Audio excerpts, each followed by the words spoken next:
You gotta do it a bit deeper. What the fuck, dude? What the fuck?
The history. I had been running the dark tangent system. That was the name of my bulletin board systems. The bulletin board was known around the world. We were on international FIDO networks. And in one of those networks, called PlatinumNet out of Canada, was going away. He was shutting it down. I was the biggest node. I had the most users, and I distributed to the United States. And he wanted to throw a party, going away party, for all of his PlatinumNet users. But he didn't want to do it in Canada, and all of his users were in the States. And so we were talking. He says, well, you should do it. We should work together. And I said, great, let's do it in Vegas. And that makes the most sense, cheap airfare. And he said, sounds good.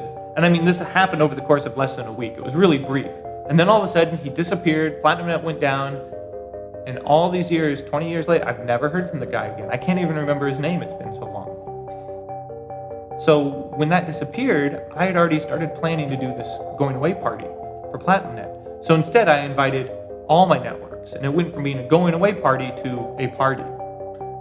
There was like HoHoCon, there was an XCon, there was a PumpCon, SummerCon, but there was no real West Coast con. So we figured, okay. So it ended up being DEFCON. You know, the first one, there was a flyer that went out, and that kind of circulated around on some of the sites, and I think that's how I came across it initially. I'm assuming it was because of a book I wrote, or maybe my congressional testimony. I don't know, but somehow he had contacted me to come out and speak. I actually didn't want to go to the first DEFCON. I did not want to go to the first DEFCON. A number of my friends were going. They were trying to get me to go. They kept telling me it was going to be fun, and I kept thinking to myself, I'd never been to Las Vegas before. And, you know, I used to go to BBS user meets, and, well, a lot of them were pretty lame. And I thought to myself, okay, this is just going to be a BBS user meet in Vegas. Contacted me somehow, said, you want to come out to Vegas? I said, I don't like Vegas. Come out and speak, and there's a bunch of people, Phil Zimmerman and a couple of folks, and DEFCON 1. And I had a blast. I had so much fun. It felt we were part of something that was really kind of legitimized because there was this event around it. You know, it wasn't just, you know, random people that you might have known or heard, or it wasn't, you know, somebody on the, you know, in the phone freak world, it wasn't somebody on the end of a toll-free loop around that, you know, you called at midnight and, hey, who's there, you know.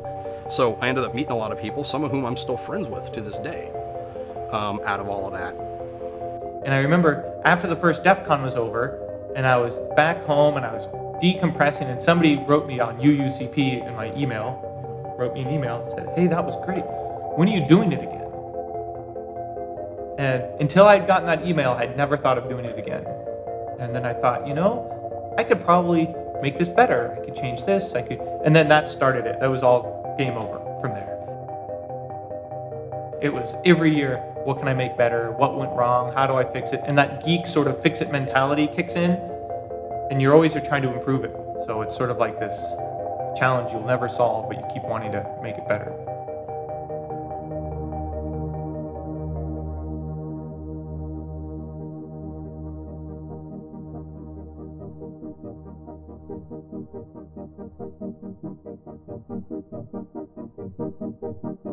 If people missed a few years, their differences between their experiences is going to be pretty radically different. DEFCON 1 was around 100 people, and we expect roughly 15,000 for DEFCON 20.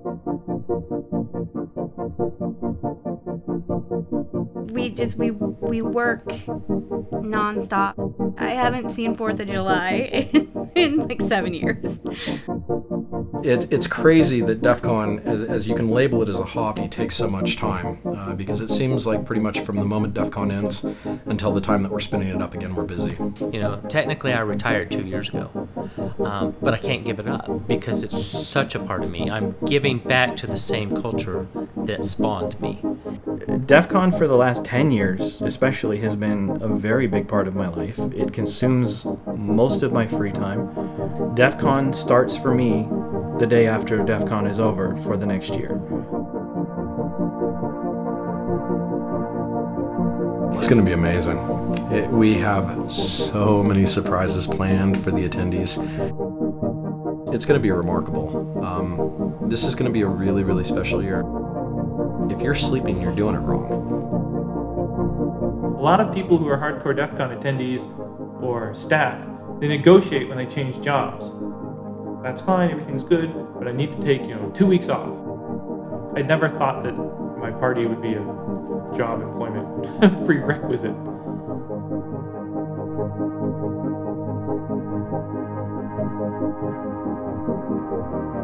I am not kidding. I am expecting another well-orchestrated, well-oiled machine coming together and producing this amazing gathering of geeks. No kidding. That's what we do. We come together and we do the hell out of it. And I expect it to happen this year.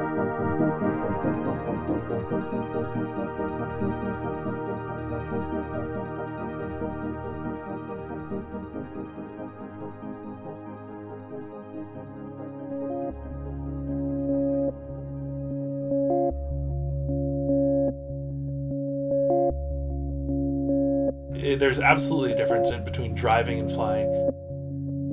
When Utah Group, for example, used to go down to DEFCON years and years and years ago, there was a whole process where basically we gathered at this restaurant called D's, or like we called it Freaky D's, at like 2 a.m. And basically, 20, 30 of us pile into the restaurant, and we'd have our caravan of cars all set together, and that was just our group of people. There are some hijinks that I can't even imagine mentioning on a documentary that can happen on a long 9-hour drive from the Denver area to Las Vegas. When you're driving, to get there, especially from the West Coast, you have to drive through the middle of fucking nowhere. And it certainly adds to the experience when you roll in and it's just after sunrise or it's just about sunset, or you really have no idea what time it is, and there's Sin City, and of course you're playing Viva Las Vegas by the Dead Kennedys or something like that, and it does add to the experience, I think.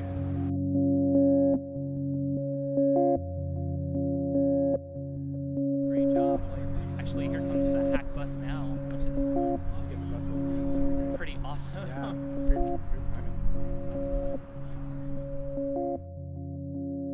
It kind of blows my mind that everyone's so excited about going to a barbecue 6 miles away from the con that they have to rent a taxi for or go to the grocery store and get food for. I don't know, I just feel like the barbecue is this misfit love child of DEFCON, because everyone's like, hey, there's this thing that happens over there and they're grilling alligator and elk and all this crazy meat, and why can't we ever go? Where is it? And that kind of adds to the mystery and the fun of it. Man, did that I never expect that to become something that's like 1,000 people strong now.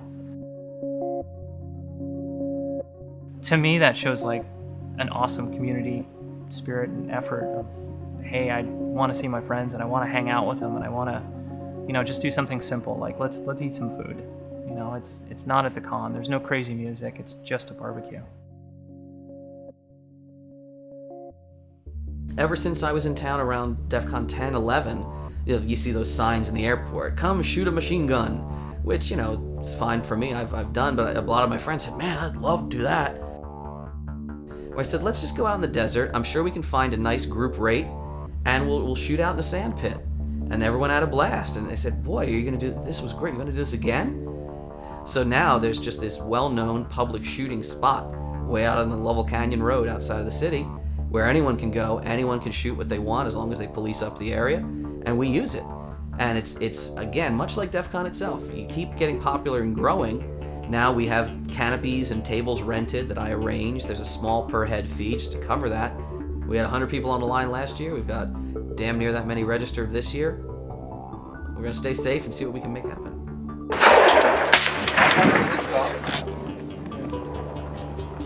Can everyone hear me over the reports over the berm? Yes. All right. All firearms are always what? Loaded. They are always loaded. Nothing is ever an unloaded firearm.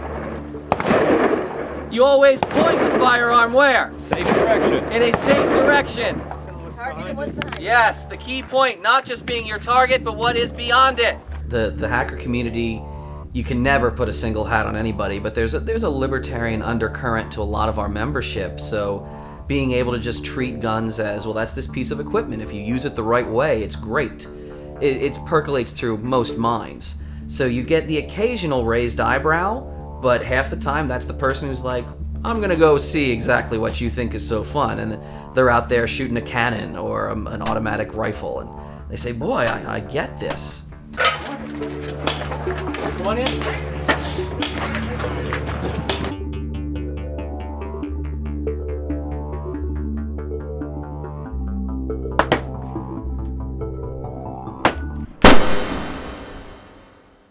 I think it was the year when I was at the Aladdin, and we'd forgotten to sort of clean up our room, or we didn't think that the maid was going to show up as early as they did. And, we'd gone off to breakfast, and we came back, and the maid had been in the room and cleaned the room and organized all of the drugs. So there's like a little pile of acid and a little pile of ecstasy and some other pills. And they're all nice, neat little piles. I was like, huh, well, I guess things are different in Las Vegas. You've got to put the convention in a 24-hour city. It's got to be like a New York or a Vegas or maybe a San Francisco, because hackers get bored and there's got to be something for them to do.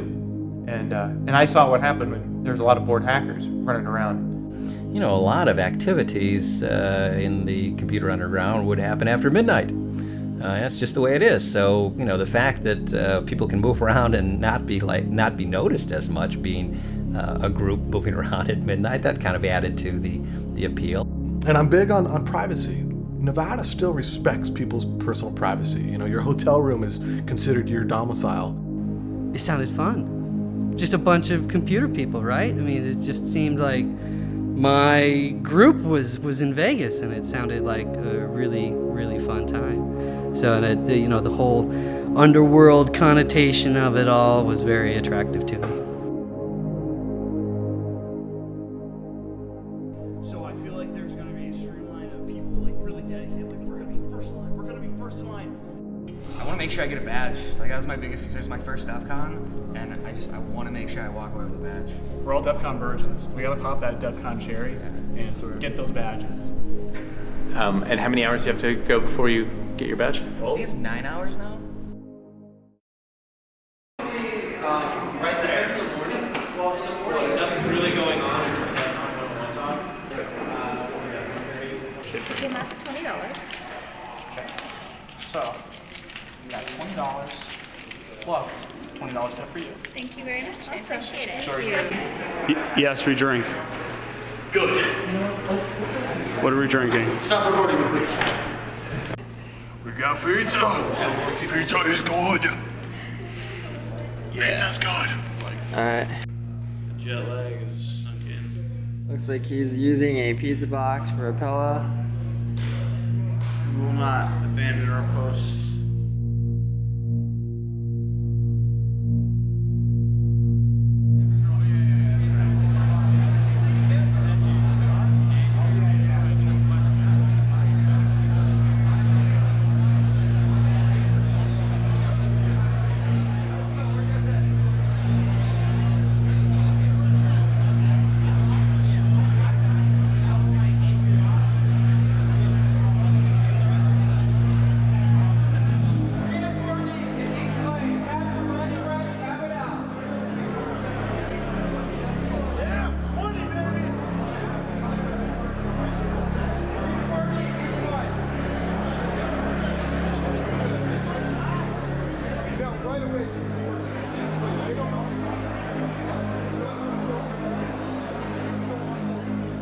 This is my first DEFCON badge. Now, what made you decide you were going to come to DEFCON? My husband's work decided to send him, and I started going through all of the videos that they had for DEFCON 19. And I started looking at that and going, ooh, this is really cool. 20th DEFCON. Been wanting to do it for years, and it was just one of those things that just sort of lined up. All the moons lined up perfectly. Definitely heard a lot about the con. It's a somewhat affordable con, and there's lots of technical discussions. A whole bunch of really smart people that probably know more than I do, most of them. So I hope to learn something. You know, the opportunity to hang out with those people that really know what's going on was, you know, too enticing to miss out on. And I thought this would be an amazing place to just meet really intelligent people. So now I'm here, and I'm really excited. To meet a lot of interesting people and learn a lot, have a lot of fun at once. It's kind of, you know, a big congregation where people that pretty much live anonymously online get to actually socialize in person and kind of not have to worry about as much, you know, revealing their identity. Well, I've read all kinds of dire warnings about using anything here that's potentially hackable, and nearly anything's hackable, so. I was told to take the battery out of my phone. Just You know, I've got a checklist sort of in my mind. You know, kilt, colored hair. Drinking before 10 a.m. I haven't seen quite just yet. Every single device in the world has some kind of computer in it, and they all have vulnerabilities in one way or another, and this is an information of what those vulnerabilities could be and how to fix them and make them better and improve it for the future. Are you the teacher? Yes. You are the teacher. And this is your first DEFCON? Yes. And you thought to take a pack of neophyte students into Las Vegas to go to a hacking conference? Yes. Yes. Do you have tenure?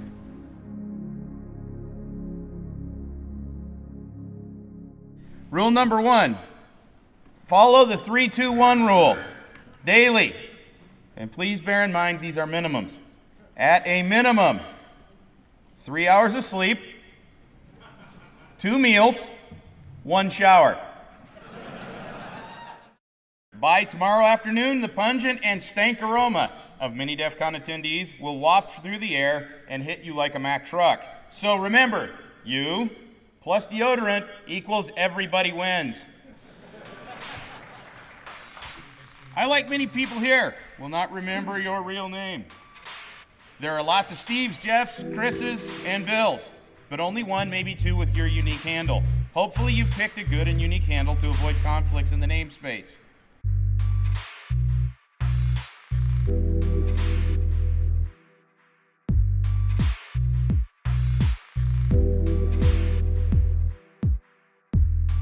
Create a good handle for yourself before someone creates it for you.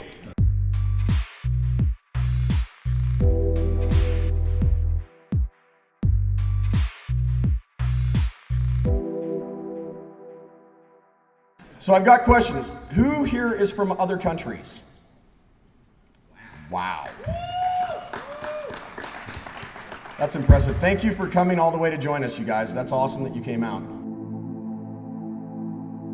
DEFCON is truly an event and a conference where you get out what you put into it. DEFCON is the one time a year where everything that we do year-round actually becomes physical. All these people that you've met in IRC, all these people you've been chatting to, all these people you've been reading their research, following their work, looking at the different things they're publishing, they're here. Walk up to them, tell them that you like their work, buy them a beer. They'll probably be your best friend. It's one of the biggest things about this crowd you've got to really swallow is the fact we are all super, super approachable. You can be a wallflower here and still get a lot out of it, but you're not going to get your $200 worth, frankly. You're going to have to interact, work with people, get to know people, go party with people. If you don't know something, be proud of that. Be like, I don't know this. Can you please teach me? Can you please educate me and train me? This crowd loves spinning people up. Take the time to go in and learn from these people. They're geniuses, truly geniuses, and some of the best in the world in whatever it is that they're presenting or working with. So take advantage of it, you guys, okay? All right, the next rule is one that basically says, the media is not your friend. Don't trust them.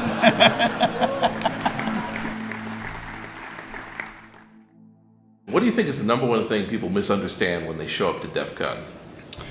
That it's a den of illegal activity, and you're going to come learn how to do really neat, illegal black hat. Going to get in trouble if the FBI shows up at your door, and you should show up with your ski mask on just so no one can know your identity. Yeah. What is it actually then? It's a publicly funded private party for a bunch of really cool people. Yeah, our reputation is, it's out there, but people are proud of it, and I'm probably the only one who tries to go around and go, yeah, it wasn't quite like that. It was sort of like this. I don't think people understand how much goes in to creating a show of this size.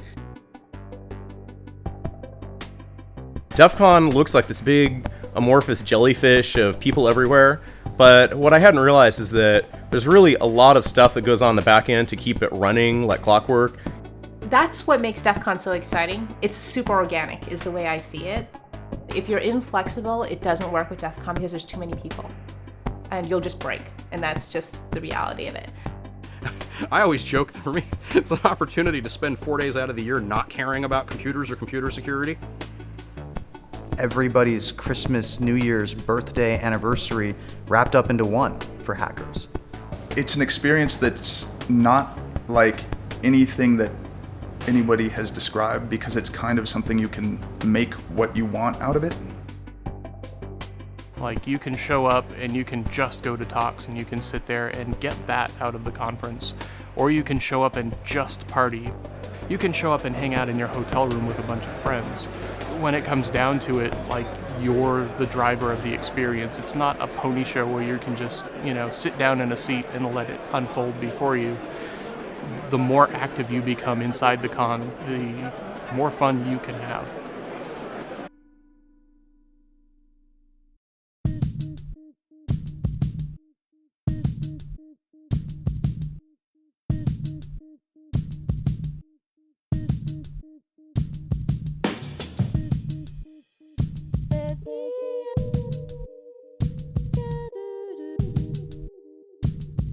For me, I think it's more social. Mainly for me, it's just a lot of close friends that I get to meet once a year because of the diversity of where they all live in the United States. So this is kind of like a meeting point. Go out there, be social, just run into people and say hi, and just strike up conversation because you will meet interesting people here. It's fantastic. Everybody's friendly. I can sit down, talk to anybody, and I just ask them, what do you do? And they're happy to tell me about what kind of employment they do or the hobbies that they're in, and just striking up conversations. That's my personal favorite. It's a combination of the people who I run into at DEF CON and just sort of the atmosphere. It's like a giant party that doesn't want to end, but there's a lot of really smart people in one place. And it's just, there's really no other place like it.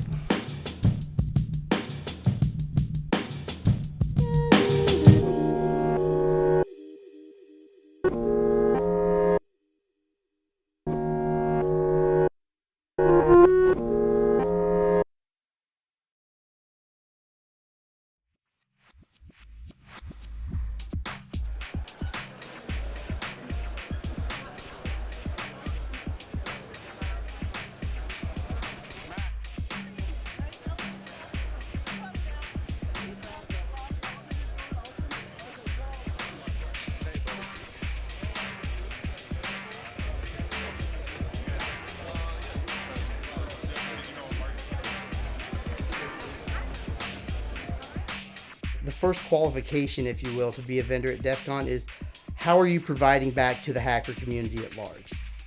A lot of money goes through there. It's kind of staggering. One thing that we try and do is most of these guys, most of the vendors, if you walk around that room, this isn't their primary business. These are people that are in the community. You'll take a look at these guys. They're only doing this time of year, and it's only to provide something to the community that they think is neat. Those kind of folks definitely get a priority when I'm looking through applications.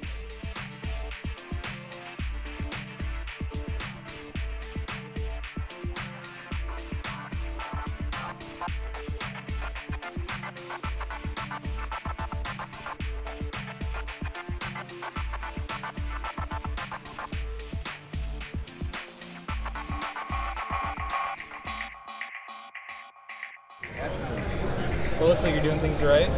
Okay, is this on? Yeah. Oh, boy. Okay, so what I've tried to do with the whole hacking community is raise the level of discourse. Like, that's the thing, is like to bring information, make it accessible and widely dispersed at a reasonable price and make people happy. And if I put a smile on their face, it's like, wow, really? That's a great price and I get that too? Yeah, that's good. I don't need every last dollar. You know, what are you going to do with dollars anyway? They're just numbers. Our main job actually is to create mayhem. That's actually what we've been asked by the management, make sure that we create a lot of mayhem. We actually have official DEFCON 8 posters from years ago that we found. So we're not selling them, we're giving them away, but you have to convince us to give you one. And that requires mayhem in the dealer's room of some sort that we don't officially support, but for some reason they end up with a poster. Who knew, right? We are simplewifi.com. We are long-range wireless made easy. We custom make all of our antennas in Miami, Florida.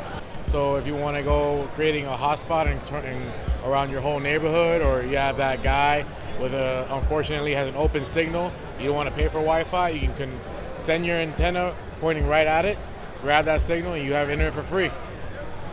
The people that want something one year that you didn't bring invariably won't want it next year.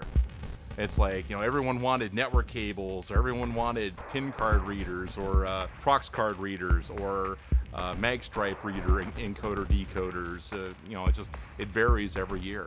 And then everyone that leaves something behind, like, we need a hub, and it's like, okay. I only have 53 tables total that could be sold. Some vendors are getting 2, some vendors are getting 3. So you have to decide what's going to actually provide the most benefit to the attendees. What are they actually going to want to buy? And we certainly have made mistakes in the past.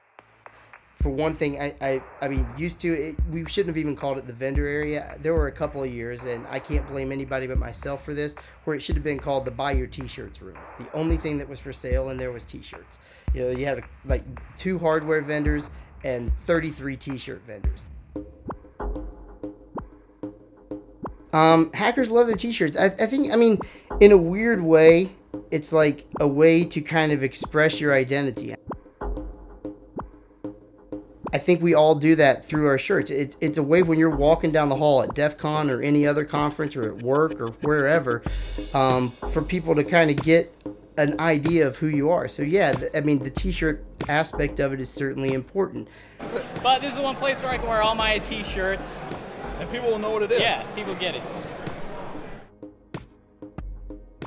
There's something about that cinematic hacker that's both goofy and inspiring, and I still play up, there's this mystery around it, spooky hackers, and there's this dark side to it, and I think I still play that up in the art, that I'm still intrigued, I still don't know all of what's going on, I'm a maker, I'm not a hacker.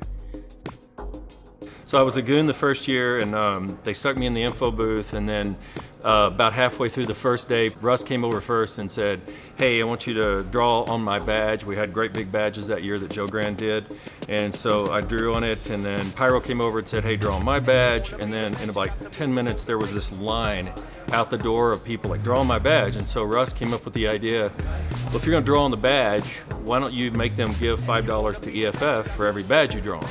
and raising money. So like laptop, I charged $20 for EFF, and then it ended up with a pile of money for EFF like the first year. And so then the second year they said, you're not going to be in the info booth, you're going to have a booth and sell art and draw on things for people to raise money for EFF, and that's how that took off. So.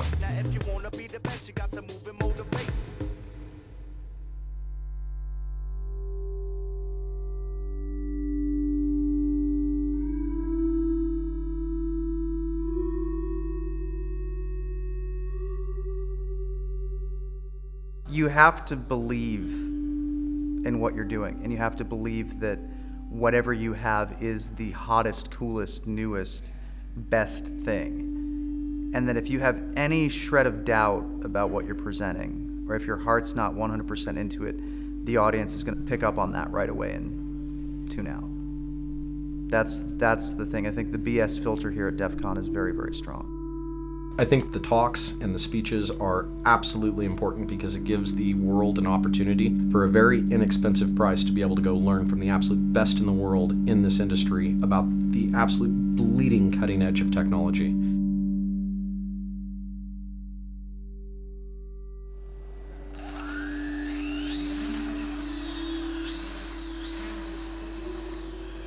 It was between 300 and 400 submissions that came in for people that wanted to speak at DEF CON this year. Yeah, it was a rough year just because of the number of quality submissions.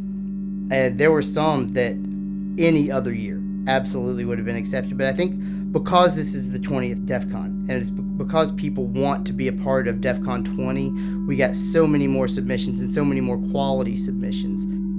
I mean, DEF CON speakers are all different types, especially this year. You have, you have generals and you have 15-year-old kids, all of whom have something different to contribute. There's no really one thing that you can say that unites a DEF CON speaker except for their desire to present their ideas to an audience.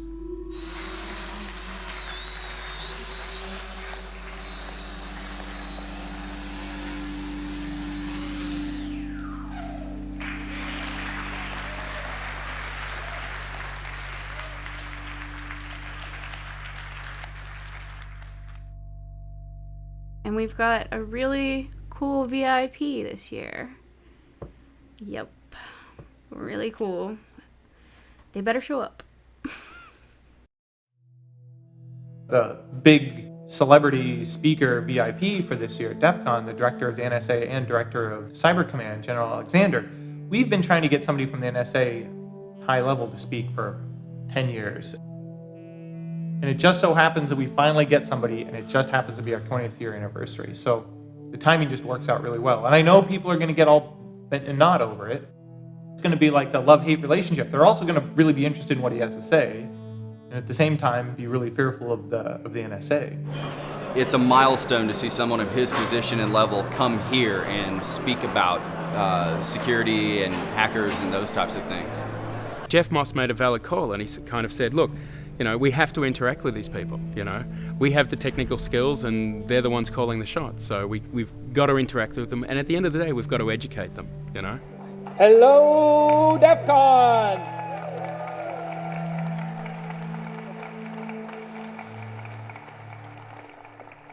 Something I try to do with DEFCON is I want to expose you guys from the very first DEFCON to people you don't normally see. Like, I'm sure you guys just don't hang out and have coffee with the general, and neither do I. So to me, it's really eye-opening to understand, the world from their view.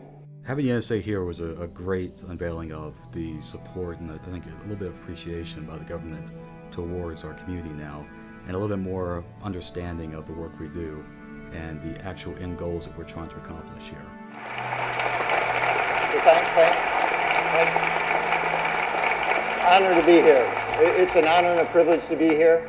One of the things I want to talk about is the freedom domain, the internet, and what we can all do to work on this.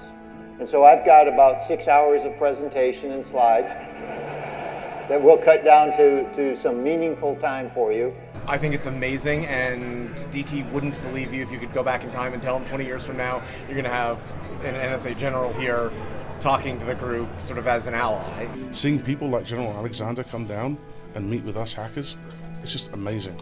I've been in the hacking scene for over 25 years now, and I remember the days when we were just considered criminals that no one wanted to integrate with. They didn't understand how a hacking ethos could be applied to things that weren't illegal. And now, this completely legitimizes what we're doing. People want to see what we're doing, they want to hear about what we're doing, and they're realizing that we have a role to play in keeping the world's infrastructure safe and keeping the government safe. That's awesome.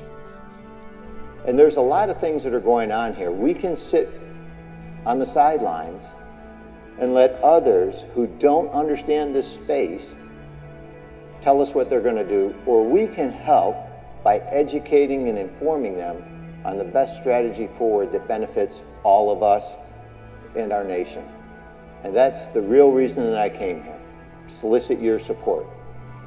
But on the other side, we also have super privacy advocates. You know, the EFF is going to be right there next to them, and they're probably in a constant lawsuit with the NSA.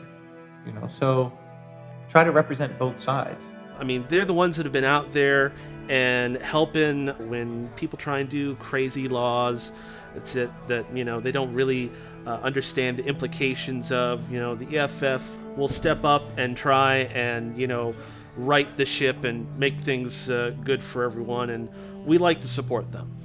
And what I'm trying to do when I have these speakers is I'm trying to expose the audience to people they wouldn't normally come in contact with. It's not just always fun and games hacking a system. There's a bigger world out there, and you're playing a part in it, and a very important part. And if I didn't, I kind of think I'd be doing a disservice. It would be sort of like intentionally, I don't know, not aiming as high. So if you don't like that speaker, don't go to that talk. And I think when you bring in not only our great talent here, but those of our allies, I think that's absolutely superb. All right, that brings this session to a close, so let's have a round of applause for General Alexander.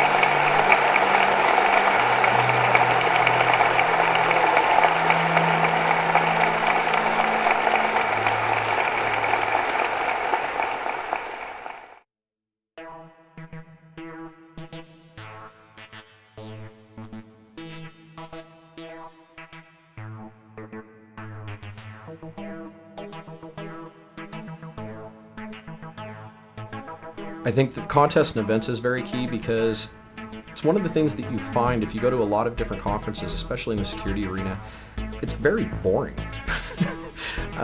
Usually you're sitting around at a bar getting really, really drunk with a bunch of friends and going to a couple talks that you're interested in seeing, but overall it's a lot of looking for something to do. We've just grown to where now I believe that I'm managing about 50 events and contests throughout DEFCON 20.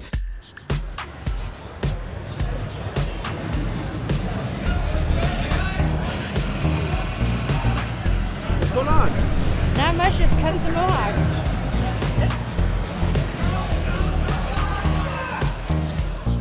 It just started out as shenanigans with like drunk people in bathrooms at DEFCON.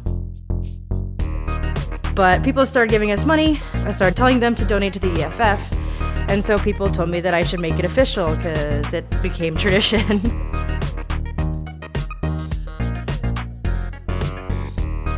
Last year we raised about $4,000 total for EFF Hackers for Charity and other hacker spaces around the country. I've been growing my hair out for 2 years. It was difficult for the girl because she's about this tall and she had to stand up on a chair to actually finish it all. This year we have a goal because last year he shook on it. DT will be getting a mohawk this year if he likes it or not.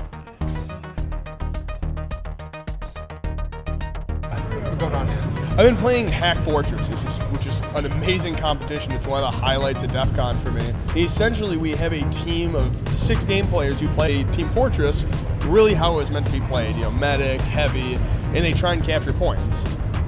We, as the hacking team, essentially, we're doing hacking challenges, cryptography, forensics, physical challenges, social engineering, information gathering, and that gives our team benefits.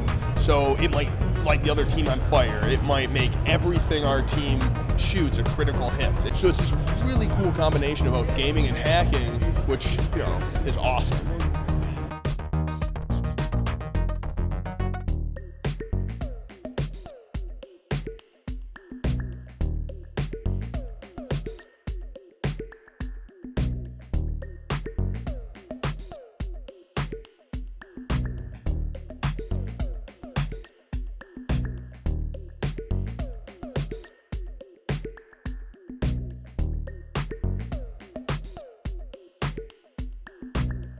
Now you've got an objective here. You've got a 3-person team, and you have to infiltrate this office, steal a lot of information, and get back out again in 15 minutes. But it's a penetration and data exfiltration job. So team-based people will penetrate into a virtual office, and we're framing out the walls and everything. You'll have to pick in. Once you're in, a team of people then can try to get documents, which you don't just, unlock a lock. You have to spread them out, legibly photograph them, put them back where you found them. I think we're including now, there's a smartphone, like an Android phone, so you have to hold it up just right, and maybe you see the pattern, you swipe it out, and you get some contacts. So I have this computer running Windows 3.11. So I'm watching people trying to fumble their way through Windows File Manager looking for data, but the really key thing is if you can unlock the computer where it's chained up, can you get the whole computer out of the office? And can you do it without powering it off? So we are hot-jacking into the wires, splicing in a UPS, using a tool that feds use called a hot plug to transfer the switching of the power on a whim. But a lot of people, mad dash, half Tiger Team, half Marx Brothers movie, running around this office, getting everything, getting out clean, locking it up after themselves. Yeah, I can see a lot of us who used to be the guy who would maybe get drunk and worry about being arrested. Now we all have jobs where we do this professionally and get paid for it. Reset so we'll score.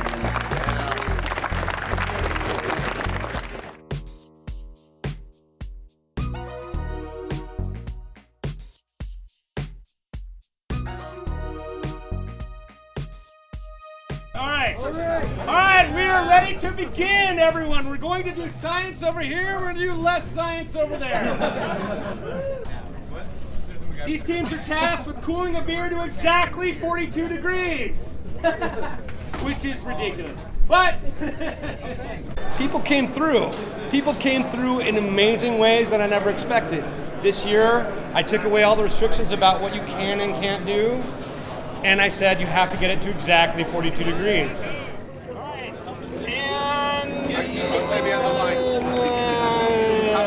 Time! And this last minute entry, Team Ice, Not Science, if I remember the name right, hit it, exactly. And it was a fantastic success in the end.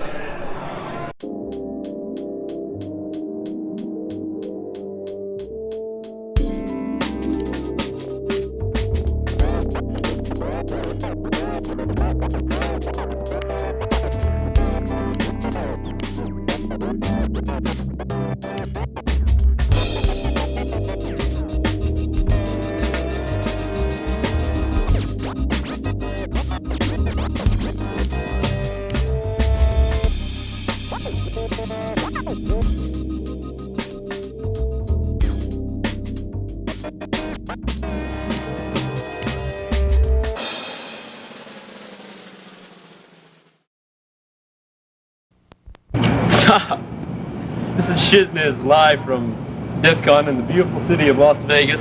Behind me you can see the skyline. It's a rooftop! Look, it's a rooftop!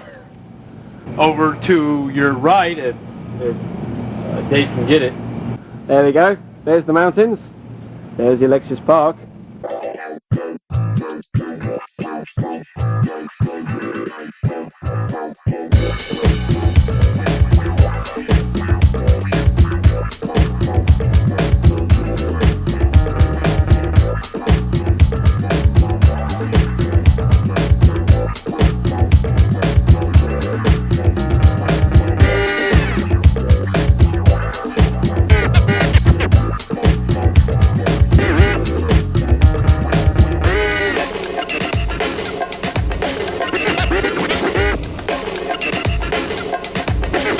Park is part of the DEFCON legend. It definitely, it's probably the closest thing DEFCON has to a home.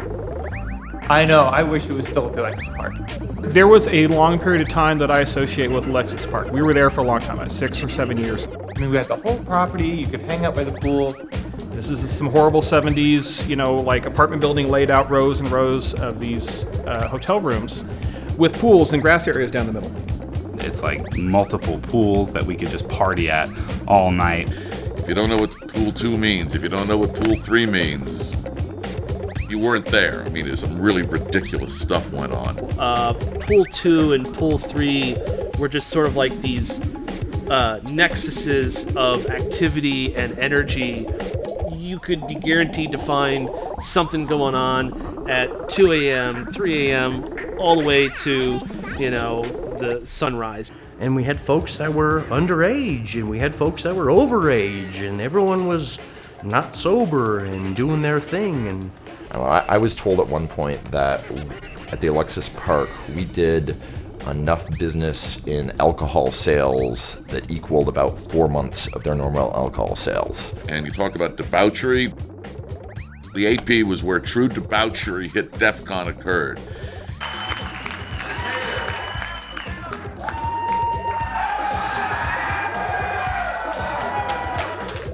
And at the time, the hotel owners, they were all right. They were all right. They had the attitude of, you know what, you can trash our hotel if you want. You can pay for it.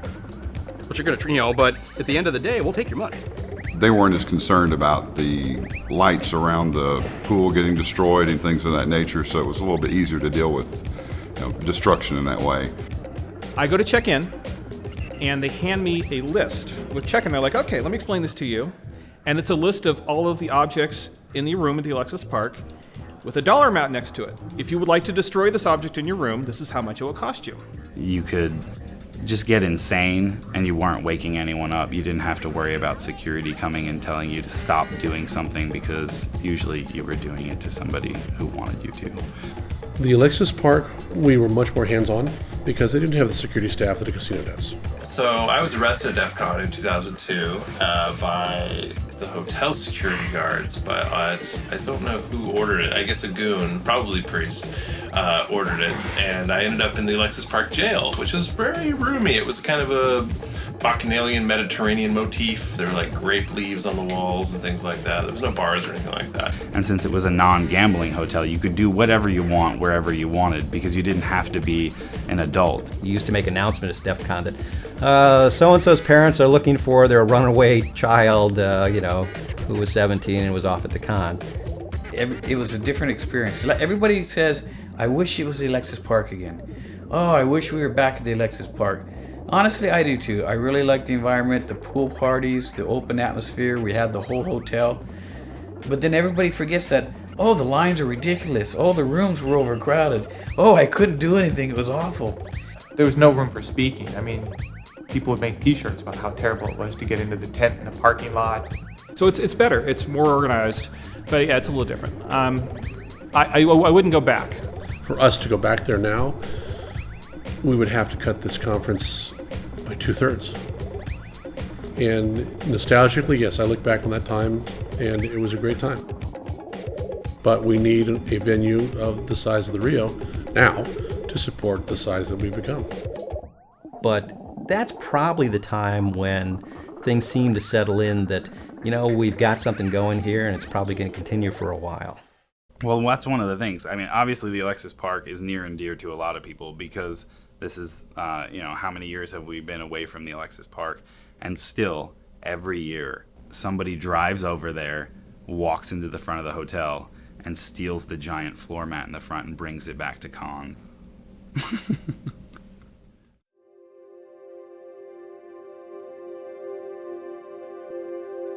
A conference badge has 3 purposes.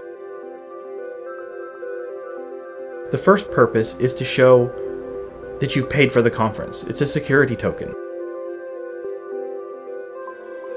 Number 2, it sets the level of your security when you're within the conference. Third, I wanted the badges that I created to be something that helped brought people together. I intentionally designed the badges to cause people to have to look at each other and talk to each other. To get to know somebody that they might not otherwise have known. It really is the interaction with the other people at DEF CON that makes DEF CON what it is. It's not I have this uber awesome electronic circuit badge that does such and such. It's the people wearing the badge that matter. And I think a lot of people miss that.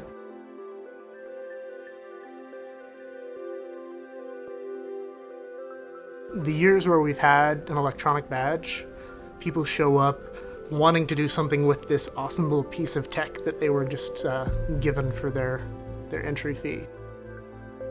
This is this is like an open badge solder session. We're helping people complete adding the connectors to their badges. We're not doing it for them, we're assisting them and letting them do it themselves, because that way they learn how to solder. So far, no one's done anything that hasn't been able to be fixed. So it's more of a just learning and community learning project, I guess, of just doing the badges. Yes, first DEF CON, first time soldering. A lot of firsts this weekend.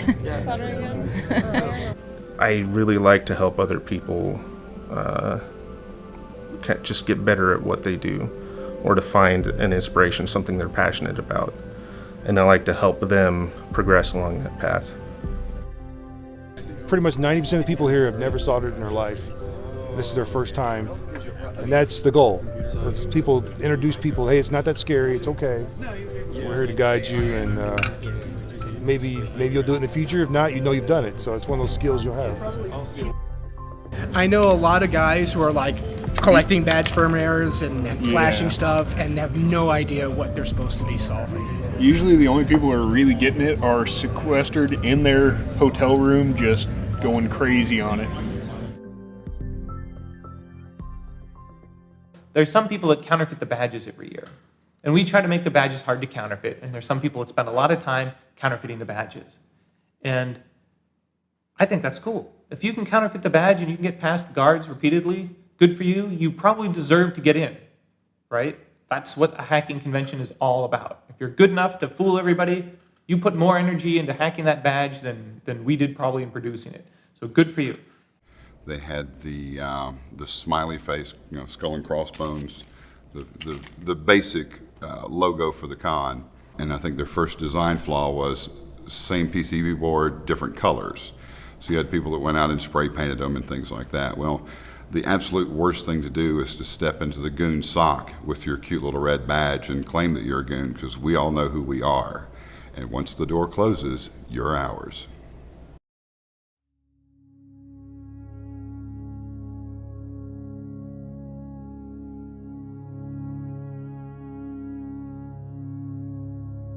And so it was a space where I felt more at home, where I didn't have to explain anything to anybody than any other context I'd ever been in.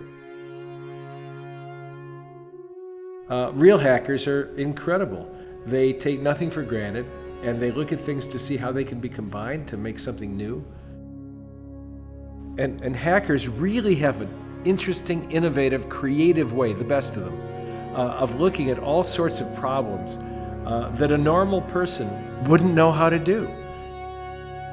And being fearless in the face of ambiguity, holding multiple representations of reality simultaneously in your mind, even though they may be contradictory and conflicting, and holding them there lightly while you explore which ones are a best fit for now to the sensory data coming into society. Feynman, great physicist, he said, the interesting fact is the anomalous fact. Emphasize both fact and anomaly, because it says there's a whole cornerstone here of another way of looking at things that we're missing. Well, that's what hackers are looking for, and that's why I've taken to it so, because the edge, where new realities are appearing and normals don't see them at first, but hackers are looking for them. They're kind of the little homunculus inside the machine. When I come here, I don't have to explain anything to anybody. I don't have to back up and explain my point of view or my point of reference or why I said what I said or what was ironic or what was meant straight up, because people just kind of get it. And that's a terrific thing.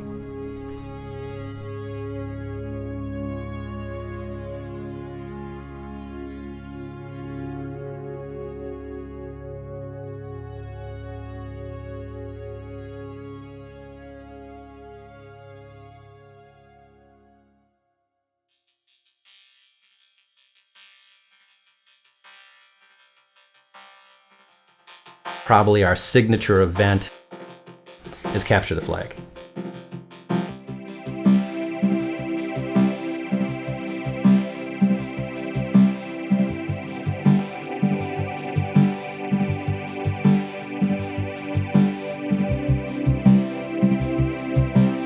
When you go to DEFCON and walk through the Capture the Flag area, you're seeing some of the best teams that are out there.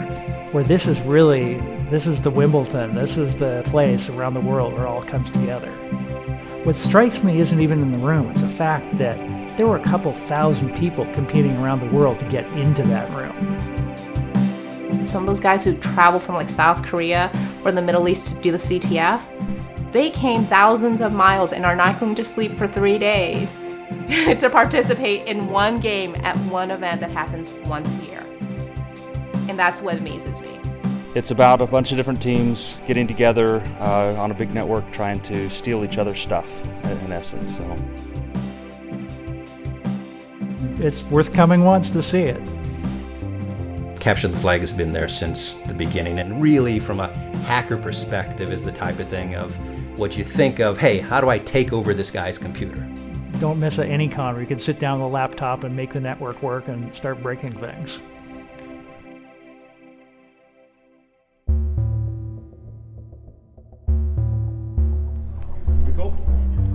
So Crash and Compile is a programming contest crossed with a drinking game. What could possibly go wrong? If you're familiar with ACM-style programming contests, you're given a challenge, a word problem. You know, write a program that takes this kind of input and generates that kind of output. Some arbitrary word problem. And you start coding. You're coding along, and then you say, I think I'm gonna test something, and you try to compile it. And it doesn't compile, you take a drink. If it compiles but doesn't run, you take a drink. If it runs but doesn't produce the right output, you take a drink. Okay, you can see how this can degrade very quickly. After 45 minutes, any points that are not awarded, or that have not already been awarded to competing teams, gets awarded to Team Distraction. The team with the most points at the end of the night goes home with a black badge.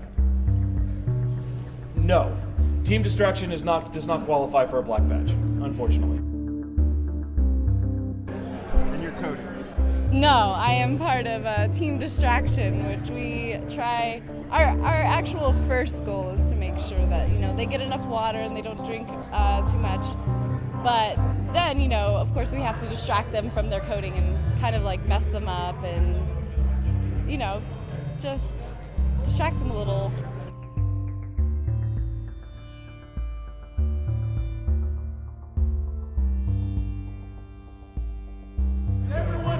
Beer.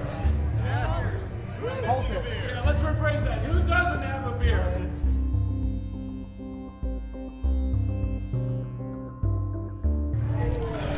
Are we there yet? We're there.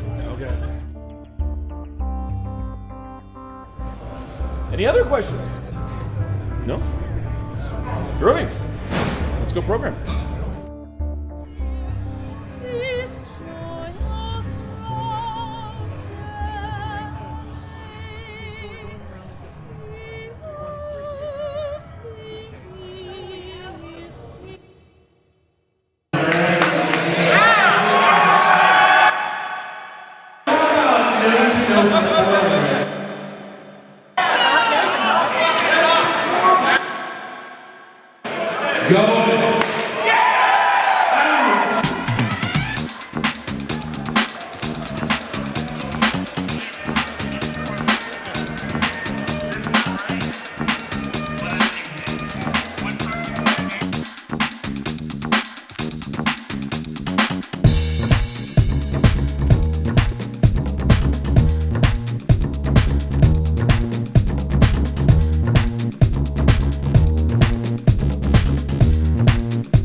Gotta energize the crowd. I gotta set the pace, set the tone, and then I have to say something outrageous pretty damn quickly.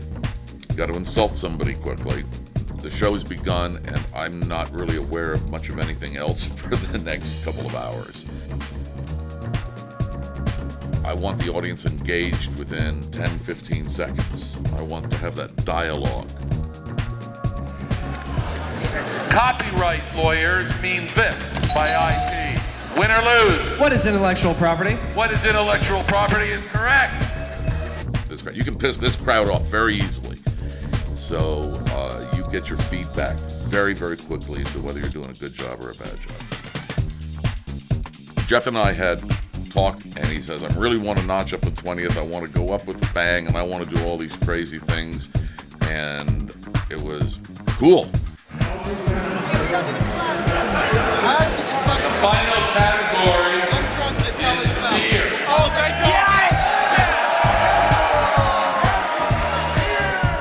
I think that this audience is probably 50% bigger than last year. So that would put that crowd, I'm guessing, in the 2,500 range, something like that. But this one was huge, huge.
Common experiences at DEFCON include, I don't remember. Meaning that if you have a good con, you probably have no recollection of what actually happened.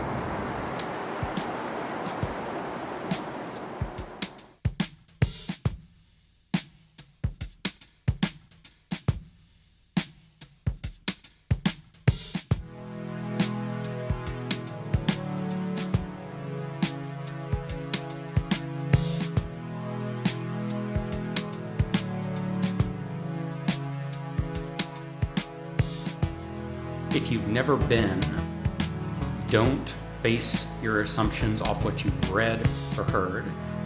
At this point especially, DEFCON is something that you just have to experience. DEFCON is not a convention, it's a meta-convention. That there's so many smaller events, gatherings, meetups, projects, that it's become a group of other smaller conferences. There are other aspects, other facets of the con that are completely different than what you have heard, thought of, expect, or even dreamt or possible. These people you've known from internet stuff, only through that. And you come from a small town, right? You don't know anybody into this weird stuff you're into. And you go to DEFCON, and that's where you meet the people, right? And it's beautiful, and just hanging out, the conversations. It's the place. DEFCON is the place.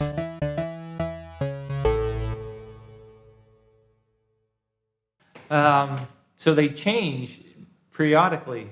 And so the fire marshal you had last year may not be the fire marshal. Oh, I think that's the attorney. Hello? Hey. Okay, I'll let you in. I can think of a couple things he might have done, you know, that I wished he hadn't have done. I can think of one. When we started, it was very clear that Jeff was younger And he was way smarter than me, but in my opinion, he had no street sense, which essentially just meant that he didn't know what the ramifications could be from a law standpoint on some of the stuff we were dealing with. You know, it's really not property damage stuff. That you can do something about. You can liquidate that. You can price it. You can figure it out. I mean, we've had lawsuits. We've dealt with, big major battles. It was me versus 8 lawyers from Cisco for about 2 years. And, it's got these players that can get involved that aren't really attached to DEFCON that can put DEFCON at massive risk for government intervention, heavy duty lawsuit intervention. People want to come to DEFCON, which is fine. That's what DEFCON, Jeff likes it, I think.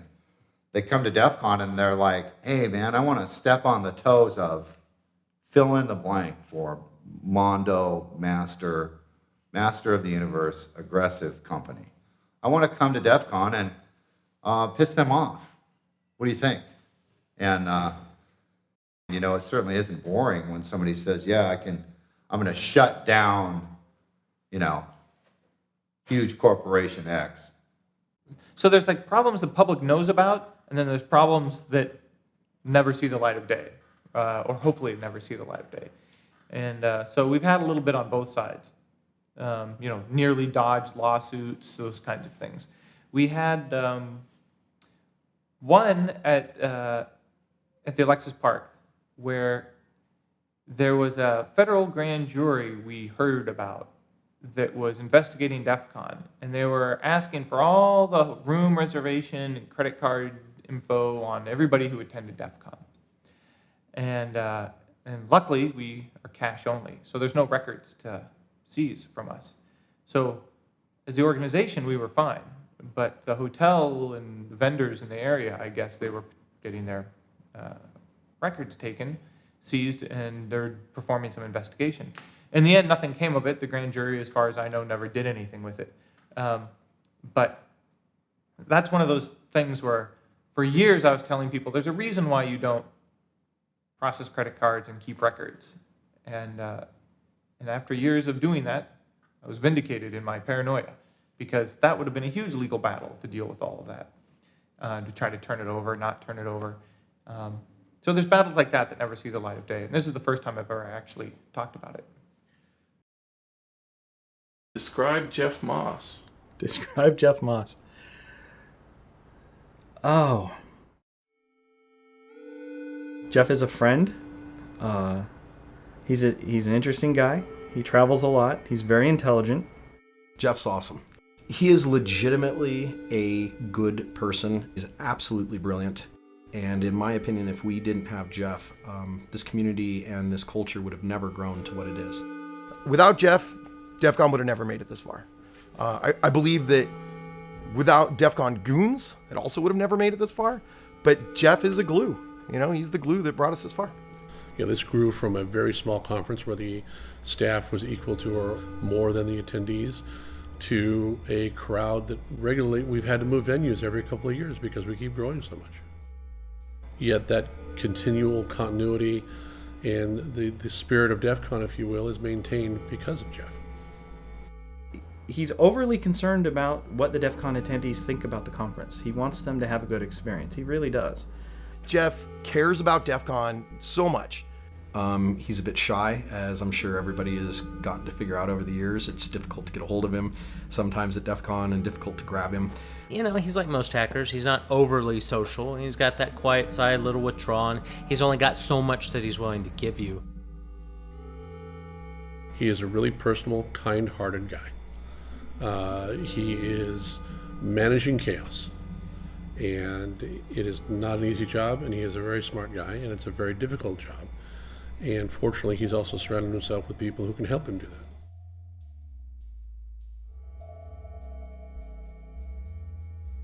In the early days, there wasn't a formal structure. Kind of in the beginning, we all were kind of security goons to a certain extent, and whether it was official or unofficial, there was a group of people that kind of helped keep control of what was going on. And it wasn't really until later years that, as the attendance went up, that we had to deal with more formal roles. Rule number 4, do listen to the goons. If a red shirt tells you to do something, do it. The goons aren't trying to ruin your fun. They're just trying to make DEF CON an enjoyable experience for everyone. I mean, without the goons, I think there's a lot of things that would just fall apart really fast. And they have in the past. Maybe after DEFCON 9, it was really a rough year. I don't exactly remember why, but we had growth spurts. Where at the Alexis Park, they're physically breaking up fights. They're picking drunks up out of the rose bushes. They're doing CPR on people. The goons at the early Alexis Park days that everybody misses were actually goons. There have been some serious cardiac events that I participated in, but we have had no deaths. We were really beat up after 9, and we had discussions then as you know, should we call it quits at 10? We've had a good run, 10 years, that's substantial.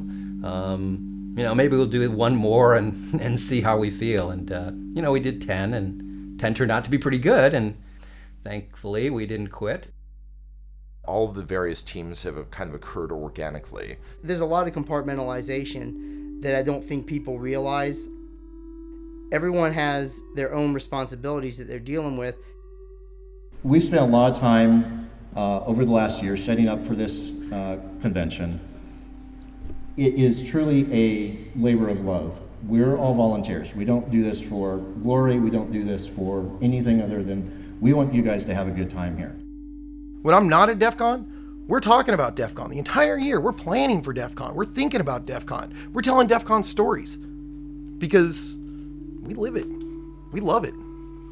You don't become a goon, you're born a goon. The joke is that we work for shirts.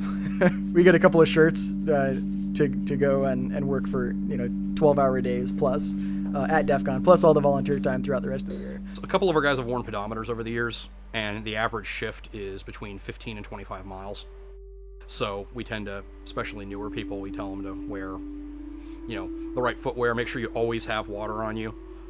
Never walk into a situation where you don't have a plan. One of the things I like to say is at DEF CON, I live my life in the gutter, so you don't have to. But you're right, things that people don't see, that's our DEF CON. That's the Security Goons DEF CON. I'm glad to do anything I can for my fellow goons, anytime, any day.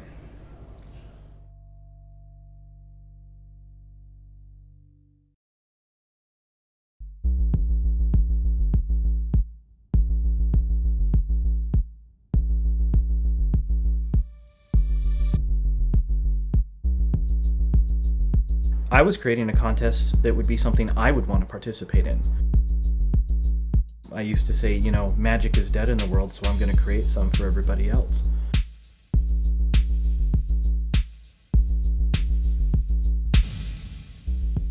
I have to design cryptography and puzzles for an incredibly brilliant audience that is designed to be solved in 3 days. That's been not too easy, not too hard. So now that became my personal contest. My challenge to myself is, how do I continue to entertain some of the smartest people in the world and keep their brains occupied for 3 days when a lot of them are smarter than I am and can figure this stuff out?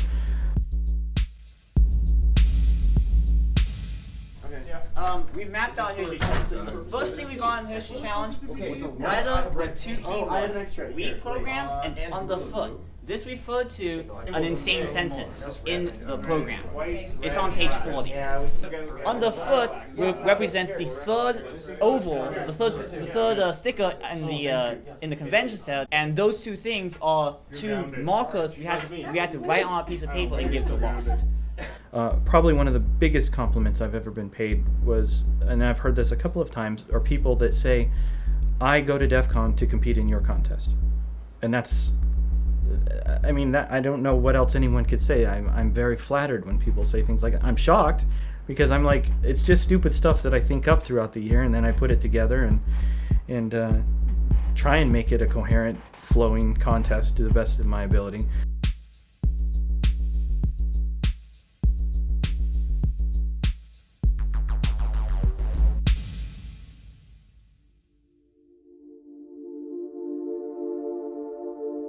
We're inside the Lockpick Village at DEFCON 20.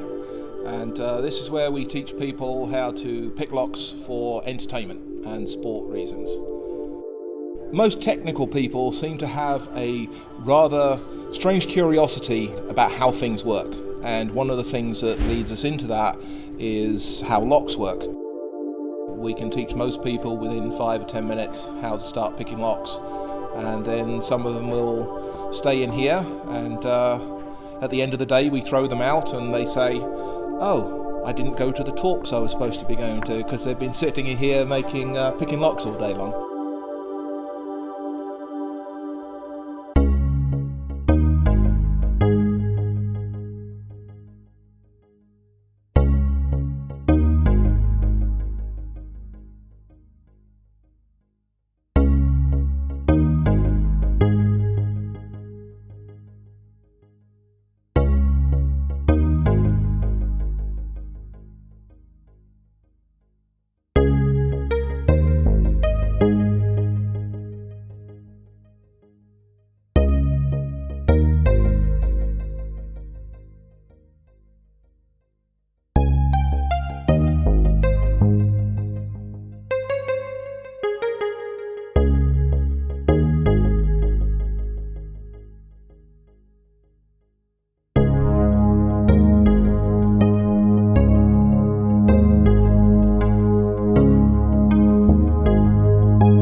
Most DEFCON talks start with a great deal of alcohol and end with a great deal of alcohol. At least the good ones that I've noticed.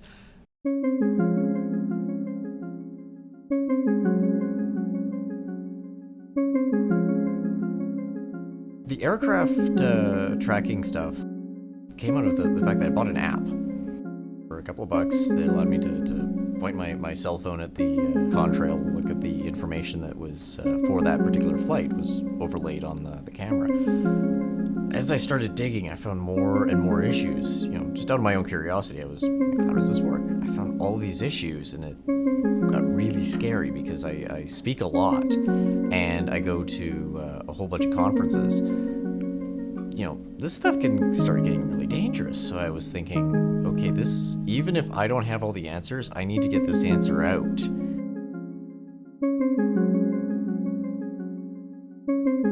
Really, I've done enough of these things and know that the crowd that I don't get, jitters or nerves or anything like that. It's the sort of thing, I'm just kind of, running through some of the slides in my talk, some of the jokes I may have constructed for a particular slide or a particular moment. But mostly it's just, okay, does my laptop work? Are the slides up? Does the projector work? Yep, okay, all good. Thank you. So, yes, generally what I say is that when I get bored, bad things happen. At the Las Vegas airport here, you've got a flight landing every 90 seconds. That's an awful lot of metal, money, people moving around. How does this all work? How does this all fit together? You always hear about air traffic control, but does anybody really know how it works anymore?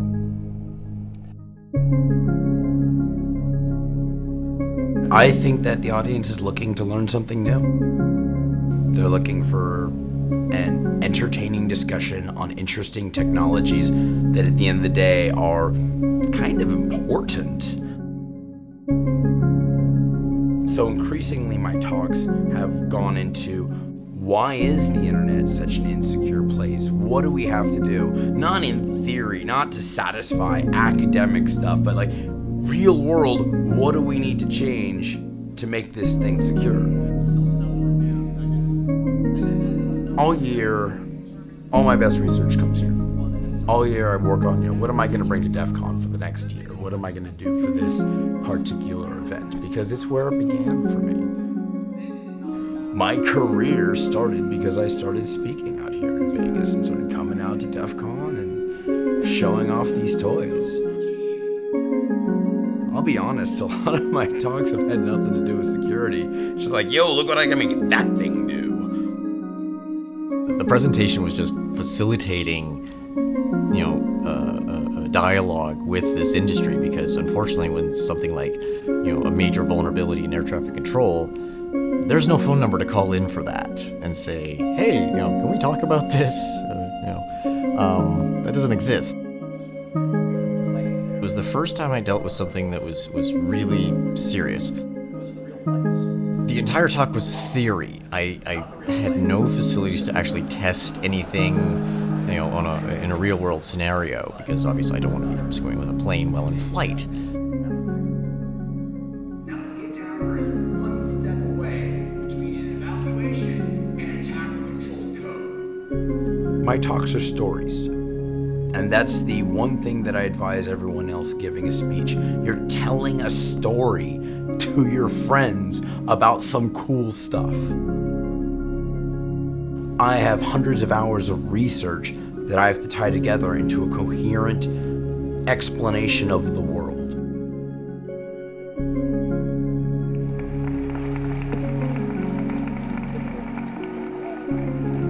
I was expecting a response, and oh boy did I get it. I was talking to people from major airlines, people working for airplane manufacturers, air traffic controllers, trainers. I've got a pocket full of business cards after this that I have to go through.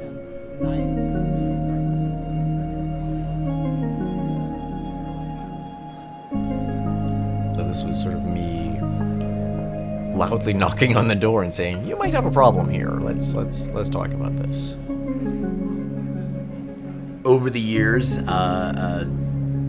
I've gotten relatively high profile, and I am very happy and honored for all the obligations that come along with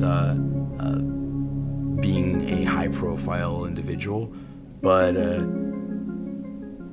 I do miss being able to just wander through the crowds and see cool stuff and watch cool talks. I got a lot of stuff I've got to do. There's a lot of obligations. I'm not complaining. This is a tremendous amount of fun that I get to have, build all these crazy toys and fill Penn and Teller and show them off. The best moment for me at DEF CON is always going to be at 4 in the morning when someone's showing off some really silly stunt that they built. And maybe it's good or maybe it's not, but man, they love it and they're enjoying talking about it.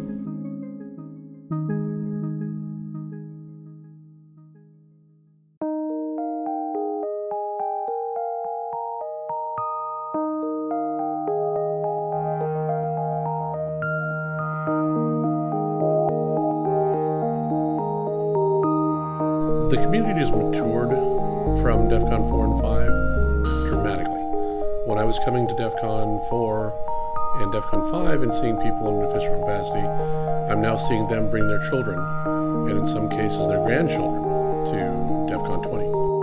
I say, great, bring your kids to DEFCON, because there's no better community to have your kids around than the people that go to DEFCON. There's every opportunity for them to learn something. And as long as you're a good parent, as long as you're a good hacker, anything that they see or experience, you can lead them on that path. Yep, so this is plastic. So this is just a long string of plastic, so it goes into this. This thing melts, there's a little heater in here that melts it, and then squirts it out as the machine, it's like toothpaste. This is the second time for DEFCON Kids and the second time that I've been involved. And DEFCON Kids last year sort of just was a smaller way to try to get kids and their parents involved in the hacker community and basically teach kids about lockpicking and soldering and hardware hacking and privacy issues and law enforcement issues, just all of these things that kids don't normally learn in school. Speaking at DEFCON Kids and working with these kids is almost more exciting to me, or just as exciting, if not more, than giving a talk at DEFCON. and having an opportunity to directly influence these kids. I mean, it's like an immediate, you can see in their eyes just this immediate understanding of once you show them something, they get it. And I mean, that could change their life. I would like to start, programming. Like, I would like to start learning the languages that they mention. For example, I'd like to start learning Python. What we're thinking of doing is adding some little extra pieces onto here and solder those on and make some other cool like programming with the light and make a cool little light show. The kids love all these speakers and like they're the best speakers, and I couldn't believe that DEFCON kids had the same top speakers addressing our children. The people who are supportive, helpful, and just want the kids to gain this love of what they're passionate about and sharing it with the world, and it's wonderful. This is kind of like, for the kids, it's really inspired them to get involved in the hacking community and start doing some things. So, we've had the privilege to hear from some really great guys, and the kids are excited to go back and start doing things. It's been a lot of fun so far. Even though it's only day one, and I think we have about 4 or 5 hours of sleep, it's been awesome. Well, most interested, I think, is hacking. I kind of want to be a hacker when I get older, I would definitely call myself a hacker.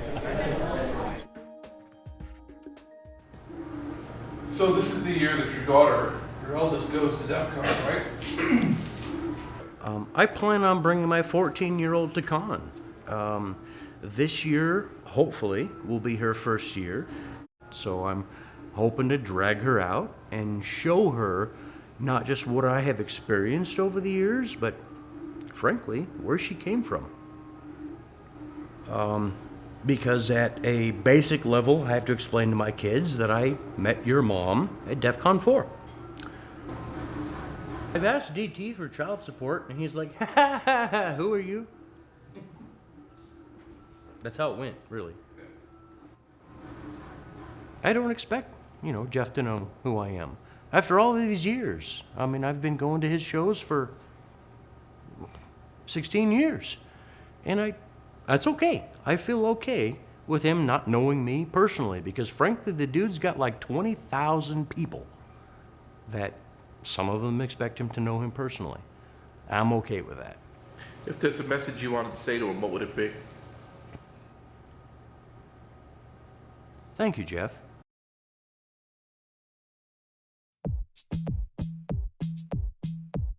After Capture the Flag, I thought the scavenger hunt kind of embodied the hacker spirit the most.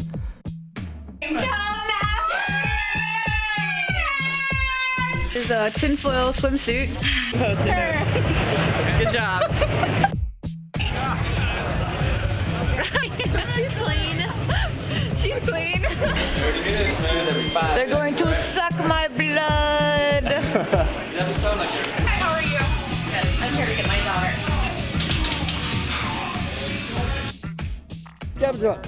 We've got a huge list of items and or tasks for the teams to complete. By the end of the day, or the end of the weekend, team with the most points wins. There's a lot of activity at the tables constantly. Because the list is things to get and things to do and things to perform and that sort of thing, we get a lot of Find, make. activity all the way around the table. We want people to have a good time, and ending up in jail generally is not a good time. While there may have been things that were a gray area or could end up being an illegal activity, I think we come from a community who knows not to get caught. We don't condone fire or stealing.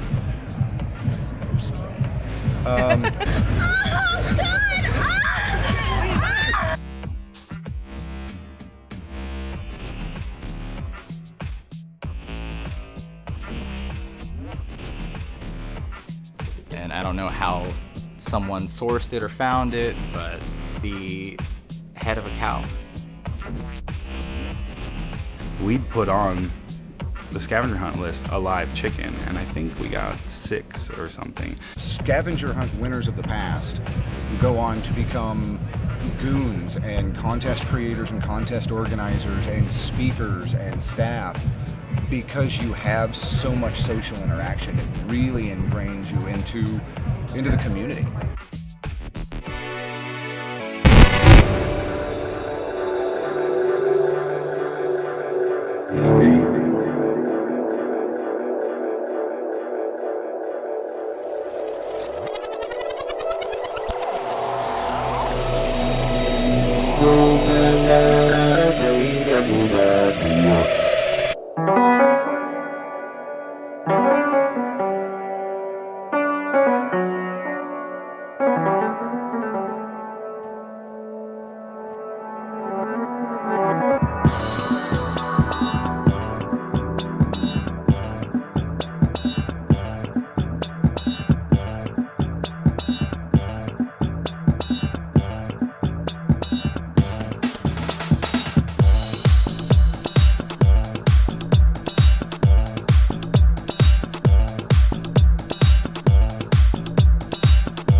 Oh, on the weekend at DEF CON, I think last year we booked 14 shows. I issued the ultimatum, I'm going to book less shows, and it ends up being more.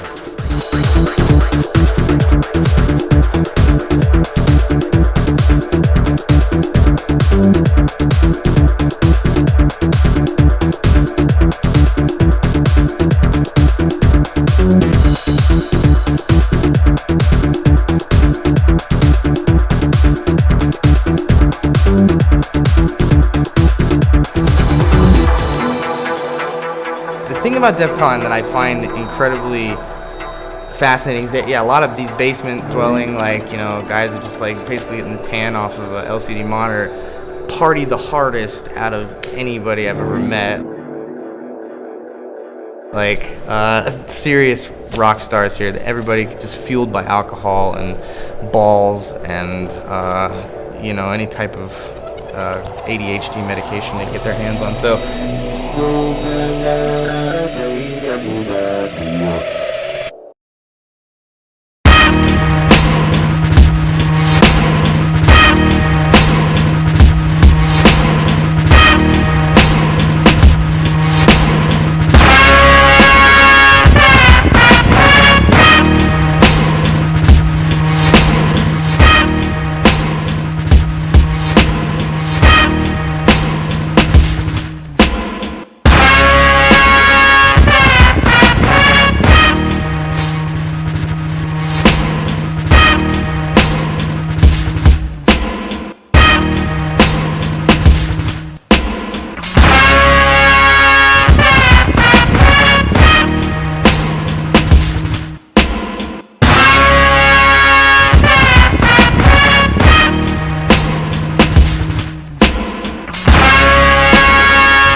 Okay, so we're going to kick this thing off. We've got really a lot of things to talk about, but we've tried to organize it. So, this is the 20th year. How many people believes that? Yeah. So I'm just curious, by a show of hands, how many people was this your first DEF CON? So we've scared away everybody else. And we've got guys that have been helping out for 19 years. And that's amazing. I would never have expected that. So I guess I'm most proud of producing something, having a group of people support me, that's still doing stuff that people care about. So what I want to do is we want to hand it over to Zach Franken, who's been the head of operations for, I don't know, closer to 18 years. Let's hear a round of applause. Thanks. Thank you, DEFCON 20. DEFCON, as Jeff's already said, couldn't exist without a lot of effort from a lot of people. And in the early years, I used to name them all, but now there's 300 of them. I've trimmed it slightly. So, while DEFCON is running, basically, I'm almost certainly not having a good time. Mainly because I just run around and put out fires. And of course, my friend Jeff, who threw this shindig 20 years ago. I can't believe it's still fucking going, but it is. I can't believe there's so many people here that had a great time. And most of all, thanks to you. It's you guys that make DEFCON. Thank you so much.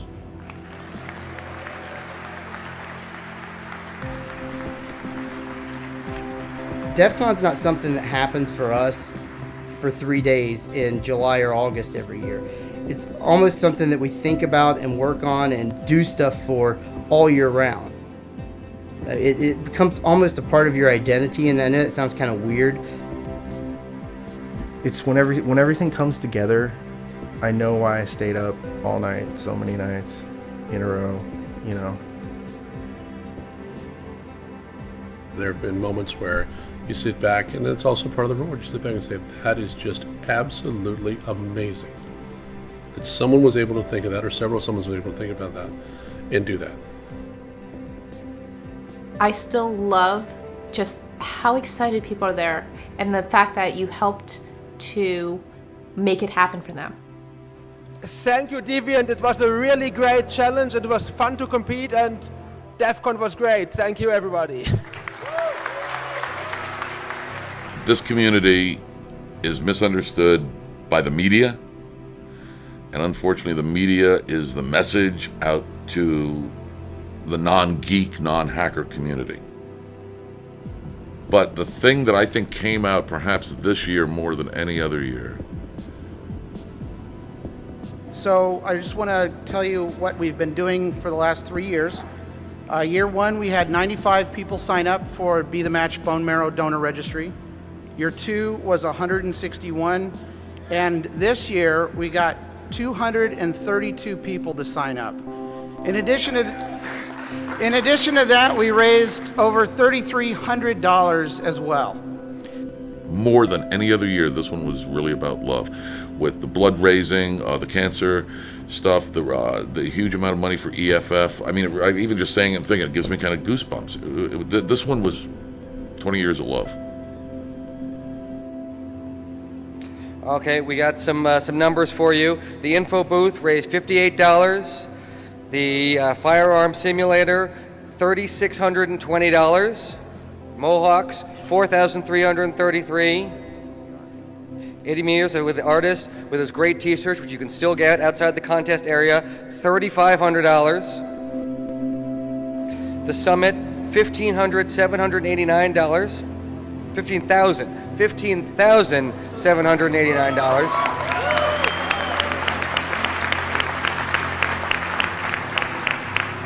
And Hacker Jeopardy for a total of $30,380.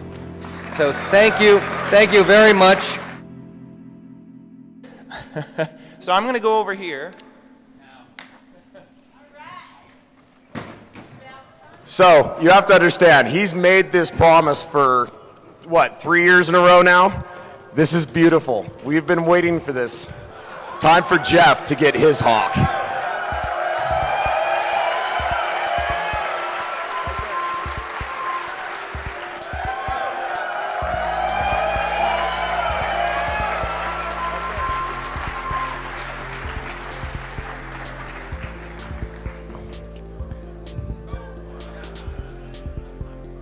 Now, Jeff failed to mention that he has like 6 different meetings with incredibly important people around the world in the next couple of weeks.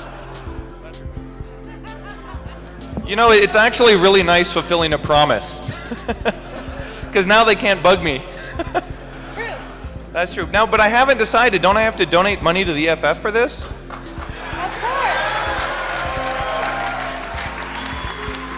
course. I was thinking maybe $10,000.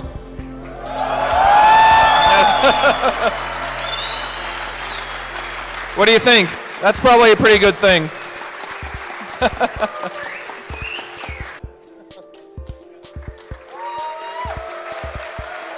Thank you very much. See you next year. Woo!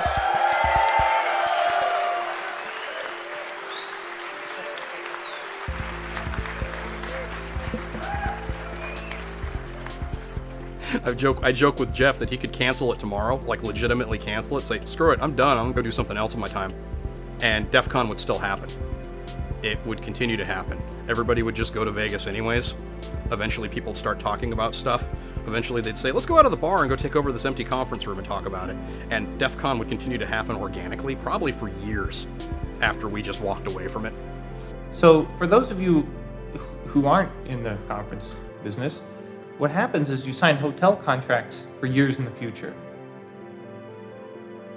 You have to look into the future and decide, okay, 2 years from now, are we going to be burned out? Are people even going to want to come to DEF CON 2 years in the future, 3 years in the future? Because you have to sign these hotel contracts years in advance. And so who could you hand this off to? Or who would want to take on that responsibility? And I think the conclusion I've come to is I'd probably just stop. You know, and people could continue, the organization continued, they'd just name it something different. I'd give them all my projectors, you know, it would carry on maybe under a different name, but it probably wouldn't carry on under the DEF CON name. The only scenario I figured that out was if I get hit by a bus and I die, I want to have the final DEF CON as a huge party. And though somebody would have to plan that because I wouldn't be around.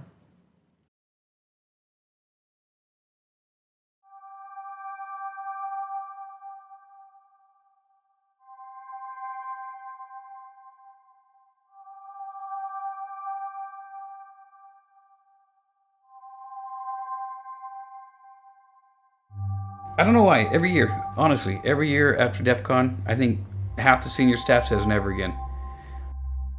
All of us, we're all, yeah, me too, me too. And then all your friends. I have friends all over the world that DEF CON for sure they show up to. And you get wound up, you get excited for it. You look forward to the experience again. So, yeah, we forget how much it hurt. Yeah, I do it. I have been. Been doing it for a long time. You know, my second, she's 10 years younger than I am. She's been doing it for 5 years. She's probably due for her shot to do it. And I can be the old graybeard that shows up at DEF CON and just sits in the corner, has a beard, and reminisces. I can honestly say that without that first DEF CON and without, you know, shaking hands and meeting people, becoming a goon, I wouldn't be in the position that I'm in now, and I wouldn't have the career and the means to support my family that I do now. It's outside of my imagination missing a DEF CON. When I started, it was like, oh my God, I found my home. And that's kind of where it started for me. Once I got to the first one, I was hooked from that point on. It's a degenerate family reunion.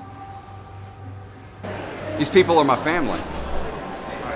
It's a family reunion. You got to come every year and see everyone. Basically, if you go once, you're hooked. DEF CON is, it's an experience like nothing else. It's great people and a great atmosphere, and I think from the time that I went, I knew that I would always go, that I would find a way to make sure that I was there every year. And 13 years later, I'm still going. These people aren't just my friends, they're my family, you know, and I genuinely love them.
I don't believe it's appropriate to talk about that on camera.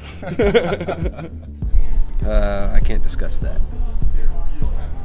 I'll tell the story, but I don't think we should put it actually in the movie. Let's skip that. Yeah. No naming names. No naming but, names. Yeah, we'll tell you off camera. I can neither confirm nor deny that. Yeah. Sorry. All right. Edit that out. Nothing that I'm going to admit on camera at this time and until the statutes of limitations run out. And then happy to admit it later on, but once we've checked with the lawyers and all that stuff. Yeah. I think half of the experiences of my life that I could attribute that to happened at a DEFCON. I don't know how many of them I can talk about. I probably can't talk about any of them. I really would like to, but